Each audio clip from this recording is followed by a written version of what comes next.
नमस्कार। राज्य शिक्षा शोध एवं प्रशिक्षण परिषद बिहार पटना में आपका पुनः स्वागत है। बच्चों, आज की कक्षा में हम कक्षा 12वीं के विषय हिंदी के गद्य खंड के पाठ संख्या 6 जो कि एक लेख और एक पत्र नाम से हमारे पाठ्य पुस्तक में संकलित है, इसे पढ़ेंगे। एक लेख और एक पत्र भगत सिंह के द्वारा लिखा गया है, जो कि हमारे राष्ट्र के, हमारे भारत के क्रांतिकारी कहे जाते हैं। बच्चों, स्क्रीन पर आपको जो तस्वीर दिखाई दे रही है वह तस्वीर है भगत सिंह की। पिछली कक्षा में हमने भगत सिंह के एक लेख को पढ़ा था जिसका नाम था विद्यार्थी और राजनीति। लेख हमने पढ़ लिया है और साथ ही साथ भगत सिंह के विचारों से भी हम अवगत हो चुके हैं। आज की कक्षा में हम पाठ्यपुस्तक के दूसरे अंश, जो कि एक पत्र के नाम से संकलित है, उसे देखेंगे और यह जानेंगे कि भगत सिंह ने यह पत्र किसे लिखा, क्या लिखा, कब लिखा और क्यों लिखा। तो इतनी सारी जिज्ञासाओं के साथ आइए भगत सिंह के पत्र को देखते हैं। बच्चों, स्क्रीन पर आपको पत्र दिख रहा होगा। पत्र उनके मित्र सुखदेव के नाम से है। सुखदेव भगत सिंह के मित्र थे और वे संबोधित करते हैं उन्हें भाई कह के। भगत सिंह लिखते हैं, प्रिय भाई, मैंने आपके पत्र को कई बार ध्यानपूर्वक पढ़ा। मैं अनुभव करता हूँ कि बदली हुई परिस्थितियों ने हम पर अलग अलग प्रभाव डाला है। जिन बातों से जेल के बाहर घृणा करते थे, वे आपके लिए अब अनिवार्य हो चुकी हैं। इसी प्रकार मैं जेल से बाहर जिन बातों का विशेष रूप से समर्थन करता था, वे अब मेरे लिए विशेष महत्व नहीं रखती। उदाहरणार्थ, मैं व्यक्तिगत प्रेम को विशेष रूप से मानने वाला था, परंतु अब इस भावना का मेरे हृदय एवं मस्तिष्क में कोई विशेष स्थान नहीं रहा। बाहर आप इसके कड़े विरोधी थे, परंतु इस संबंध में अब आपके विचारों में भारी परिवर्तन एवं क्रांति आ चुकी है। आप इसे मानव जीवन का एक अत्यंत आवश्यक एवं अनिवार्य अंग अनुभव करते हैं और सहानुभूति से आपको एक प्रकार का आनंद भी प्राप्त हुआ है। आपको याद होगा कि एक दिन मैंने आत्महत्या के विषय में आपसे चर्चा की थी। तब मैंने आपको बताया था, कई परिस्थितियों में आत्महत्या उचित हो सकती है, परंतु आपने मेरे दृष्टिकोण का विरोध किया था। मुझे उस चर्चा का समय और स्थान भली प्रकार याद है। हमारी यह बात शहंशाही कुटिया में शाम के समय हुई थी। आपने मजाक के रूप में हंसते हुए कहा था कि इस प्रकार की कायरता का कार्य कभी उचित नहीं माना जा सकता। आपने कहा था कि इस प्रकार का कार्य भयानक और घृणित है, परंतु इस विषय पर भी मैं देखता हूँ कि आपकी राय बिल्कुल बदल चुकी है। अब आप उसे कुछ अवस्थाओं में न केवल उचित वरन अनिवार्य एवं आवश्यक अनुभव करते हैं। मेरी इस विषय में अब वही राय है जो पहले आपकी थी, अर्थात आत्महत्या एक घृणित अपराध है। यह पूर्णतः कायरता का कार्य है। क्रांतिकारी का तो कहना ही क्या, कोई भी मनुष्य ऐसे कार्य को उचित नहीं ठहरा सकता।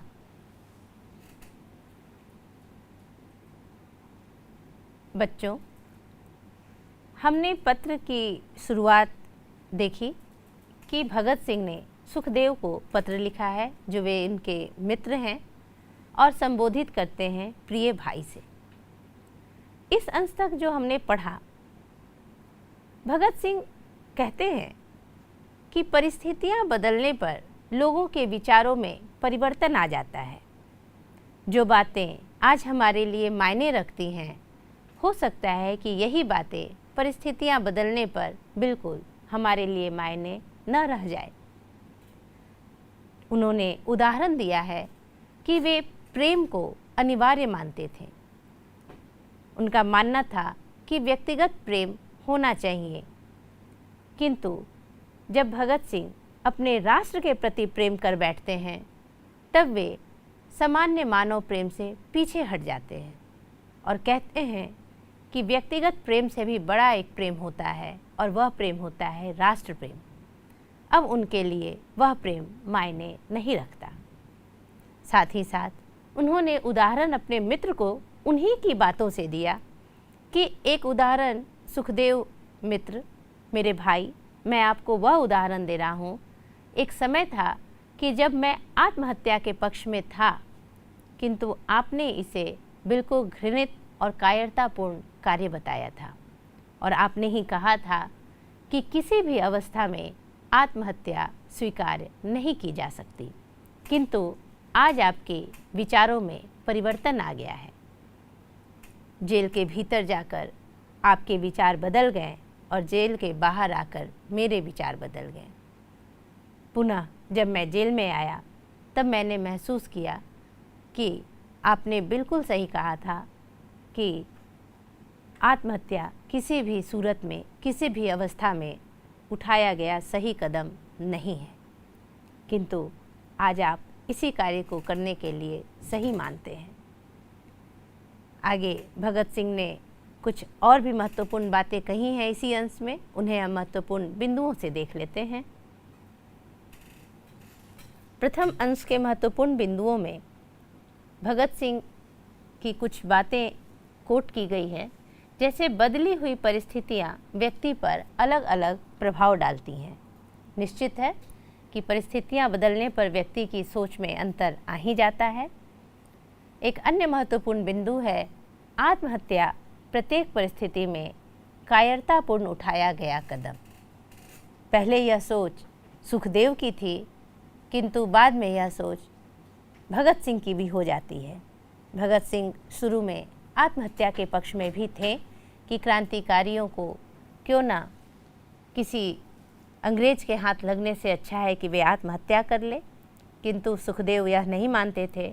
लेकिन जब सुखदेव स्वयं यातना झेलते हैं तब वे मानते हैं कि आत्महत्या की जा सकती है, लेकिन भगत सिंह इसके विरोध में खड़े हो जाते हैं।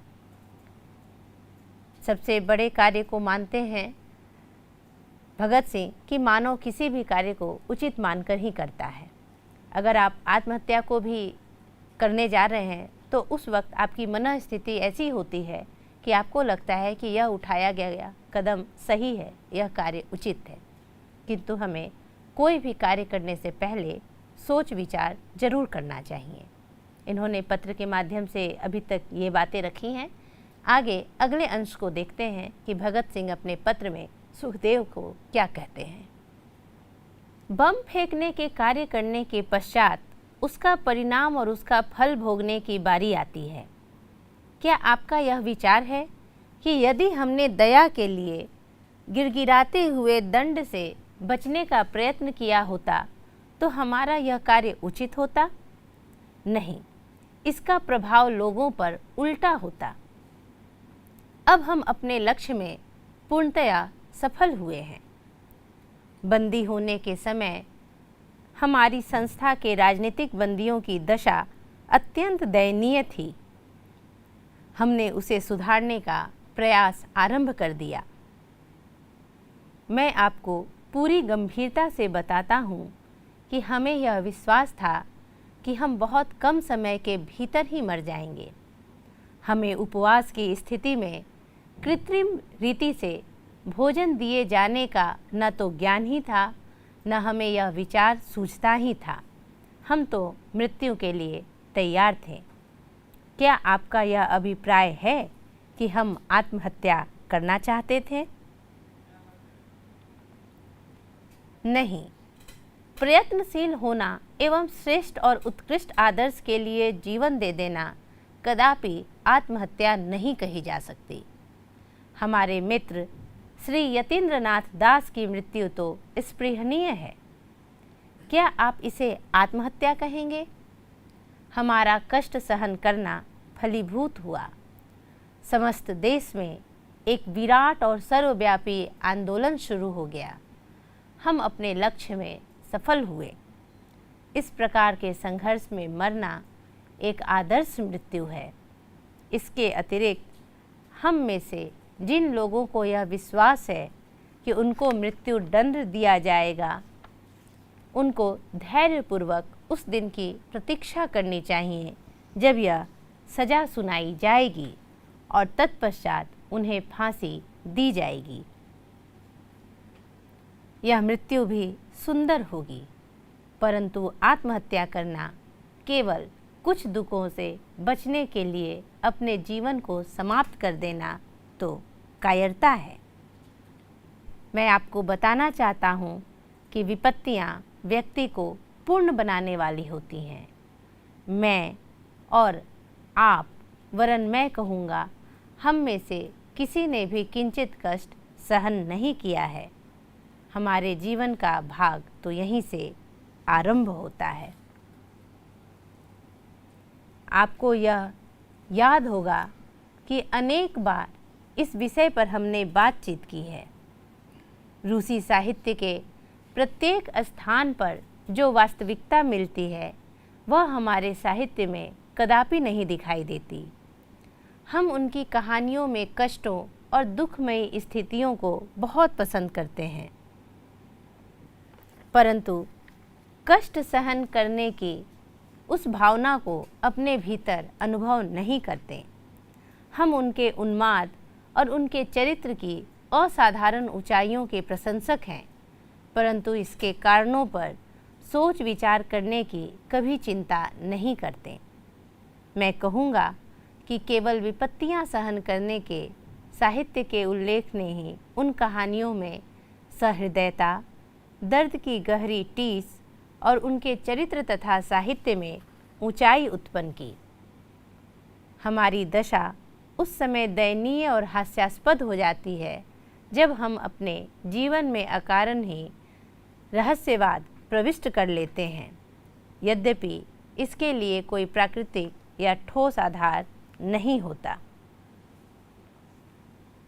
हमारे जैसे व्यक्तियों को, जो प्रत्येक दृष्टि से क्रांतिकारी होने का गर्व करते हैं, सदैव हर प्रकार से उन विपत्तियों, चिंताओं, दुखों और कष्टों को सहन करने के लिए तत्पर रहना चाहिए, जिनको हम स्वयं आरंभ किए संघर्ष के द्वारा आमंत्रित करते हैं एवं जिनके कारण हम अपने आप को क्रांतिकारी कहते हैं। मैं आपको बताता हूँ कि जेलों में ही कोई व्यक्ति अपराध एवं पाप जैसे महान सामाजिक विषय का प्रत्यक्ष अध्ययन करने का अवसर पा सकता है। मैंने इस विषय का कुछ साहित्य पढ़ा है और जेलें ही ऐसे विषयों का स्वाध्याय कराने के लिए सबसे अधिक उपयुक्त स्थान है। स्वाध्याय का सर्वश्रेष्ठ भाग है स्वयं को कष्ट सहना। बच्चों, हमने पत्र के द्वितीय अंश को देखा। यहाँ भगत सिंह सुखदेव जी को पत्र लिखने के क्रम में बताते हैं कि आत्महत्या किसी भी सूरत में सही नहीं है। वे कहते हैं कि यदि हम अपने लक्ष्य के लिए संघर्ष करते हुए मृत्यु को प्राप्त करते हैं, कष्ट सहते हैं, बलिदान होते हैं, तो यह आत्महत्या नहीं है। उन्होंने एक उदाहरण दिया है अपने मित्र, अपने साथी यतीन्द्र नाथ दास का, जो 63 दिनों तक भूख हड़ताल पर रहे, अनशन किया और 63 दिनों के बाद वे मृत्यु को पा गए, शहीद हो गए। उन्होंने कहा कि ऐसी मृत्यु तो स्पृहणीय होती है। स्पृहणीय का अर्थ होता है कामना के योग्य। वे कहते हैं कि ये आत्महत्या नहीं थी, और उनकी मृत्यु के बाद जो आंदोलन हुआ, जो सर्वव्यापी आंदोलन हुआ, उससे कई लोगों के मन में क्रांतिकारियों के प्रति सही भावना का उदय हुआ। वे कहते हैं कि ये आत्महत्या करने से नहीं आता। साथ ही साथ सुखदेव को भगत सिंह कहते हैं कि आपके विचारों और हमारे विचारों में अंतर आ गया है। आपने कष्ट सहने से की अपेक्षा मृत्यु को अपनाना सही आप मान रहे हैं, किंतु आपने इतना स्वाध्याय किया था, हमने किया है, रूसी साहित्य को हमने पढ़ा है और रूस में जो क्रांति हुई वह क्रांति वहाँ के साहित्य को पढ़ने के बाद और भी मुखर हो गई, क्योंकि रूसी साहित्य में दर्द सहन करना, कष्ट सहन करना क्रांतिकारियों के लिए उदाहरण बन गया था। ऐसी कई कहानियाँ थीं जिसमें यह दिखाया गया कि लोग अपने देश को आज़ाद करने के लिए, अपने लक्ष्य को प्राप्त करने के लिए वे संघर्ष करते हैं, विपत्तियां सहते हैं और कष्ट सहन करते हैं। भगत सिंह कहते हैं कि विपत्तियां इंसान को पूर्ण बनाती हैं। जब तक हम विपत्तियों से नहीं गुजरते हैं, हम अधूरे ही रहते हैं। भगत सिंह ने सुखदेव को भी यही बताने का प्रयास किया है कि आप अपने लक्ष्य से डिगे नहीं, आत्महत्या जैसा विचार आप अपने मन में न लाएं, और इसका उन्होंने उदाहरण मित्र यतीन्द्र दास नाथ से दिया है। साथ ही साथ रूसी साहित्य का भी उन्होंने चर्चा किया है। आइए कुछ महत्वपूर्ण बिंदु हैं इस अंश में, उनको भी हम देख लेते हैं। पहला महत्वपूर्ण बिंदु है कार्य करने के पश्चात परिणाम की प्राप्ति। भगत सिंह कहते हैं कि सबसे पहले हम कार्य करते हैं, तत्पश्चात ही किसी परिणाम की प्राप्ति होती है। जैसे उन्होंने बम फेंका, तब उनकी गिरफ्तारी हुई। जब वे गिरफ्तार हुए तब वे जेल गए। जब वे जेल गए तब उन्होंने यातना सही, यातना भोगी। जो हम भोगते हैं वही रच सकते हैं। काल्पनिक भोगा हुआ भी लेखन काल्पनिक ही होगा। वे कहते हैं कि इंसान जो भोगता है वही रचता है। भगत सिंह ने कहा कि हर कार्य के पश्चात ही परिणाम की प्राप्ति होती है। यतीन्द्र दास नाथ ने भी उपवास रखा था। उपवास तो भगत सिंह ने भी रखा था और उनके साथियों ने भी, किंतु उन्हें यह ज्ञात नहीं था कि उन्हें कृत्रिम तरीके से भोजन उपलब्ध कराया जा रहा है। किंतु यतीन्द्र दास नाथ अडिग रहे, उन्होंने बिल्कुल कुछ भी ग्रहण नहीं किया, अनशन पे रहे और 63 दिनों के पश्चात उनकी मृत्यु हो गई। तो यह सभी कार्य करने के पश्चात ही उसकी परिणाम की प्राप्ति हुई। अगले महत्वपूर्ण बिंदु में बातें निकल कर आती हैं कि श्रेष्ठ एवं उत्कृष्ट आदर्श के लिए जीवन न्यौछावर करना आत्महत्या नहीं है। भगत सिंह का मानना था कि हमारे जीवन में जब हम किसी लक्ष्य के प्रति लक्ष्यनिष्ठ होते हैं, अपने जीवन में एक आदर्श और श्रेष्ठ जीवन आदर्श बनाते हैं और उस क्रम में हमारी मृत्यु होती है, तो वह मृत्यु आत्महत्या नहीं होती है।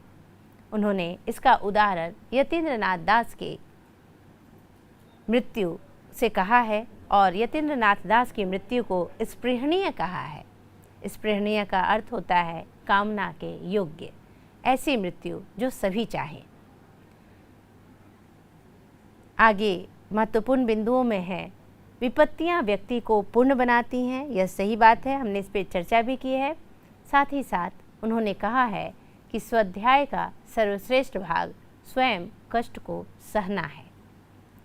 भगत सिंह का मानना था कि उन्होंने जेल के भीतर जो दर्शन पाया, जेल के भीतर जो उन्होंने अनुभव किया और जेल के भीतर जो उन्होंने स्वाध्याय किया, उससे यही निकल कर आया उनके जीवन का एकमात्र गूढ़ रहस्य कि स्वयं जब आप कष्ट सहेंगे तभी आप सही सही भोगेंगे, जो आप वही लिख सकेंगे, वही रचेंगे।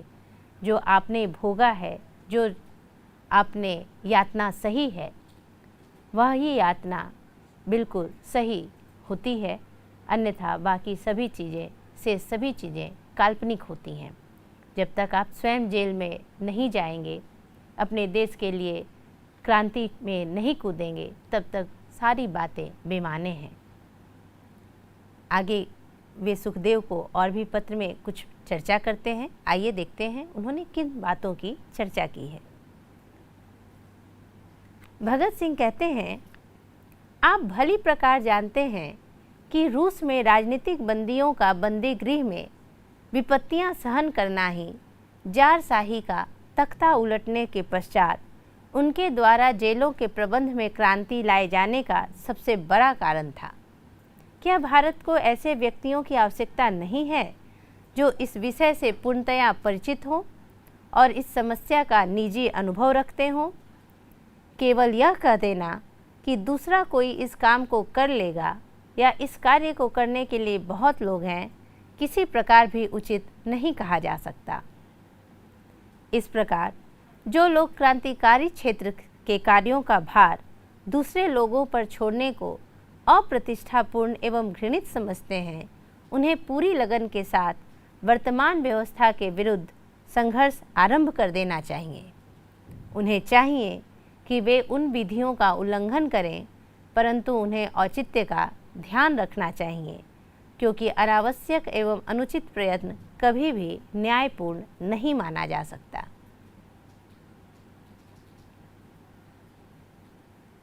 इस प्रकार का आंदोलन क्रांति के कार्यकाल को बहुत सीमा तक कम कर देगा।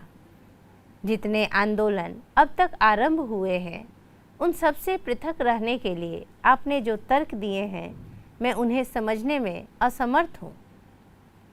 कुछ मित्र ऐसे हैं जो या तो मूर्ख हैं या नासमझ। वे आपके इस व्यवहार को, जिसे वे स्वयं कहते हैं कि हमें किंचित भी नहीं समझ सकते क्योंकि आप उनसे बहुत ऊंचे और उनकी समझ से बहुत परे हैं, वे उन्हें अनोखा और अद्भुत समझते हैं। वास्तव में यदि आप यह अनुभव करते हैं कि बंदी गृह का जीवन वास्तव में अपमानपूर्ण है, तो आप उसके विरुद्ध आंदोलन करके उसे सुधारने का प्रयास क्यों नहीं करते? संभवतया आप यह कहेंगे कि यह संघर्ष सफल नहीं हो सकता, परंतु यह तो वही तर्क है जिसकी आड़ लेकर साधारणतया निर्बल लोग प्रत्येक आंदोलन से बचना चाहते हैं। यह वह उत्तर है जिसे हम उन लोगों से सुनते रहे हैं जो जेल से बाहर क्रांतिकारी प्रयत्नों में सम्मिलित होने से जान बचाना चाहते थे। क्या आज यही उत्तर मैं आपके मुख से सुनूंगा? कुछ मुट्ठी भर कार्यकर्ताओं के आधार पर संगठित हमारी पार्टी अपने लक्ष्यों और आदर्शों की तुलना में क्या कर सकती थी? क्या हम इससे यह निष्कर्ष निकालें कि हमने इस काम के प्रारंभ करने में नितांत भूल की है? नहीं, इस प्रकार का परिणाम निकालना उचित नहीं होगा। इससे तो उस व्यक्ति की भीतरी निर्बलता प्रकट होती है जो इस प्रकार सोचता है। आगे चलकर आप लिखते हैं कि 14 वर्ष बंदी गृह के कष्टों से भरपूर जीवन बिताने के पश्चात किसी व्यक्ति से यह आशा नहीं की जा सकती कि उस समय भी उसके विचार वही होंगे जो जेल से पूर्व थे, क्योंकि जेल का वातावरण उसके समस्त विचारों को रौंद कर रख देगा। क्या मैं आपसे पूछ सकता हूँ कि क्या जेल से बाहर का वातावरण हमारे विचारों के अनुकूल था? फिर भी असफलताओं के कारण क्या हम उसे छोड़ सकते थे? क्या आपका आशय यह है कि यदि हम इस क्षेत्र में न उतरे होते तो कोई भी क्रांतिकारी कार्य कदापि नहीं हुआ होता? यदि ऐसा है तो आप भूल कर रहे हैं। यद्यपि यह ठीक है कि हम भी वातावरण को बदलने में बड़ी सीमा तक सहायक सिद्ध हुए हैं, यद्यपि हम तो केवल अपने समय की आवश्यकता की उपज हैं। मैं तो यह कहूँगा कि साम्यवाद का जन्मदाता मार्क्स वास्तव में इस विचार को जन्म देने वाला नहीं था। यूरोप को औद्योगिक क्रांति ने ही एक विशेष प्रकार के विचारों वाले व्यक्ति उत्पन्न किए थे। उनमें मार्क्स भी एक था। हाँ, अपने स्थान पर मार्क्स भी निसंदेह कुछ सीमा तक समय के चक्र को एक विशेष प्रकार की गति देने में आवश्यक सहायक सिद्ध हुआ। मैंने और आपने भी इस देश में समाजवाद और साम्यवाद के विचारों को जन्म नहीं दिया, वरन यह तो हमारे ऊपर हमारे समय एवं परिस्थिति के प्रभाव का परिणाम है। निसंदेह हमने इन विचारों का प्रचार करने के लिए कुछ साधारण एवं तुच्छ कार्य अवश्य किया है। इसलिए मैं कहता हूँ कि जब हमने इस प्रकार के एक कठिन कार्य को हाथ में ले लिया है तो हमें उसे जारी रखना चाहिए और आगे बढ़ना चाहिए। विपत्तियों से बचने के लिए आत्महत्या कर लेने से जनता का मार्गदर्शन नहीं होगा, वरन यह तो एक प्रतिक्रियावादी कार्य होगा। जेलों के नियमों के अनुसार जीवन की निराशाओं, दबाव और हिंसा के असीम परीक्षा युक्त वातावरण का विरोध करते हुए हम कार्य करते रहे। जिस समय हम अपना कार्य करते थे उस समय नाना प्रकार से हमें कठिनाइयों का निशाना बनाया जाता था।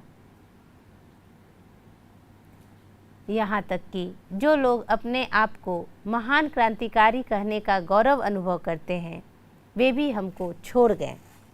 क्या ये परिस्थितियाँ असीम परीक्षा युक्त न थीं?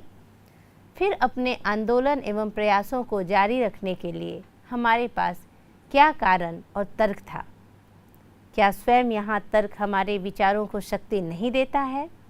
और क्या ऐसे क्रांतिकारी कार्यकर्ताओं के उदाहरण हमारे सामने नहीं हैं जो जेलों से दंड भोग कर लौटे और अब भी कार्य कर रहे हैं? यदि वकुनीन ने आपके समान सोच विचार किया होता तो वह प्रारंभ में ही आत्महत्या कर लेता। आज आपको ऐसे असंख्य क्रांतिकारी दिखाई देते हैं जो रूसी राज्य में उत्तरदायी पदों पर विराजमान हैं और जिन्होंने अपने जीवन का अधिकतर भाग दंड भोगते हुए जेलों में बिताया है। मनुष्य को अपने विश्वासों पर दृढ़तापूर्वक अडिग रहने का प्रयत्न करना चाहिए। कोई नहीं कह सकता कि भविष्य में क्या घटना घटने वाली है। क्या आपको याद है कि जब इस विषय पर चर्चा कर रहे थे कि हमारी बम फैक्ट्रियों में अत्यंत तीव्र एवं प्रभावकारी विष भी रखा जाना चाहिए तो आपने बड़ी दृढ़ता से इसका विरोध किया था।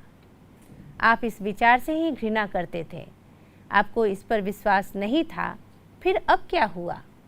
यहाँ तो ऐसी विकट और जटिल परिस्थितियाँ भी नहीं हैं। मुझे तो इस प्रश्न पर विचार करने में भी घृणा होती है।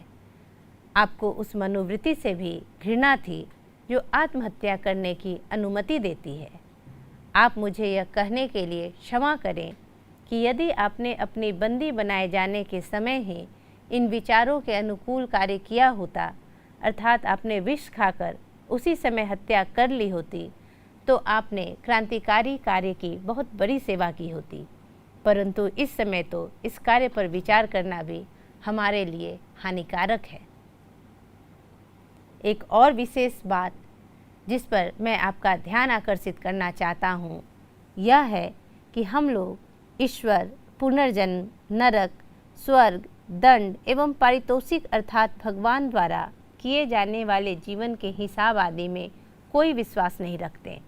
अतः हमें जीवन एवं मृत्यु के विषय में भी नितांत भौतिकवादी रीति से सोचना चाहिए। एक दिन जब मुझे पहचानने के लिए कोई दिल्ली से यहाँ लाया गया था तो गुप्तचर विभाग के कुछ अधिकारियों ने भी मेरे पिताजी की उपस्थिति में मुझसे इस विषय पर बातचीत की थी। बच्चों,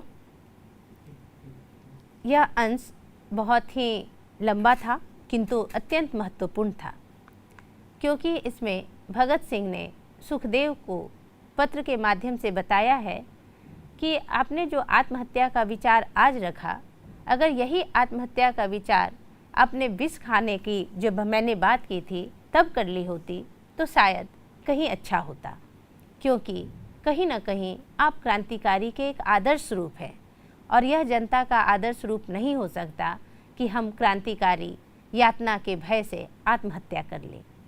साथ ही साथ वे बताते हैं रूसी साहित्य का भी हमारे क्रांतिकारियों के ऊपर बहुत बड़ा प्रभाव पड़ा है। कुछ अन्य महत्वपूर्ण बिंदु भी हैं जो आइए हम देखते हैं। महत्वपूर्ण बिंदुओं में प्रथम बिंदु है क्रांतिकारी कार्यों का दायित्व दूसरे पर छोड़ना अप्रतिष्ठित कार्य है।